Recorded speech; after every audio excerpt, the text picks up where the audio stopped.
So scholars come in many varieties. They may work as research scientists, professors of art, literature, or international studies.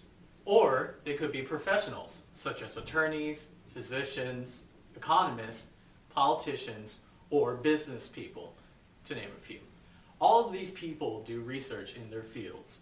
Research scientists often conduct experiments in a laboratory to find cures to diseases or to understand how chemicals interact. Professors of literature may study texts to interpret them. Some professionals study people and how they interact with society or with products. And some professionals may follow the numbers, studying quantitative data gathered in a variety of ways to better understand trends. But how do these professionals get inspiration for research questions? How do they share what they learn? How do they get feedback on their interpretations? How do other scholars who disagree with the conclusion or have something new to add share their contributions and continue the research cycle? It's not as if all these people who are interested in solving the problem of microplastics, for example, can sit in a room and talk it out until the world is pollutant-free.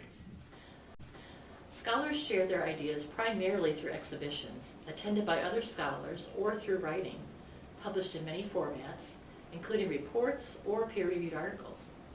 By attending exhibitions or reading published writing, scholars are inspired to ask new questions, write about their own findings, and perpetuate the research cycle by inspiring others to respond to their contribution. This is the scholarly conversation. Regardless of the format they use to share their research, all scholars respect certain basic conversational conventions, even though they are not speaking face-to-face. The overarching conversational concept that participants in the scholarly conversation understand is that they are joining in the middle of a conversation. They are contributing to a body of knowledge that has evolved over time and will continue to do so because many different voices with many different investigatory points of view have contributed to it. This ongoing and ever-evolving nature of the scholarly conversation implies two important things. First, that there is prior knowledge a scholar must be familiar with and acknowledge. No one can read all the prior conversation, but it is important to research enough to find as much context as possible.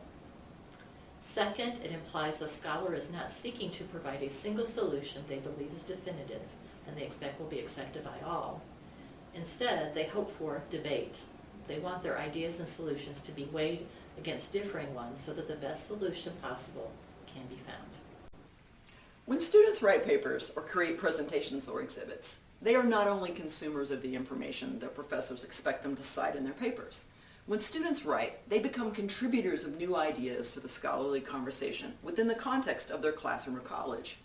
If they share their scholarship at conferences, symposiums, or via print or digital venues, their ideas may even be debated by scholars outside their college environment.